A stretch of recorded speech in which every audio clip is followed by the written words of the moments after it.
Brian Daviduke. I live in Richmond, Virginia, but have a lake house here on Lake Gaston.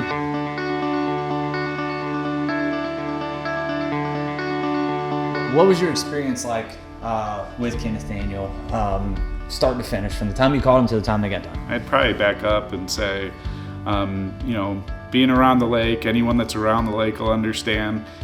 Responsiveness isn't something that I would use to describe a lot of folks. You come to the lake to relax. Well, I reached out to Kenneth Daniel, reached right back. We had probably a 30-minute meeting. Told him everything we were looking for. He got me an estimate the next day and got the crew out here in a decent time.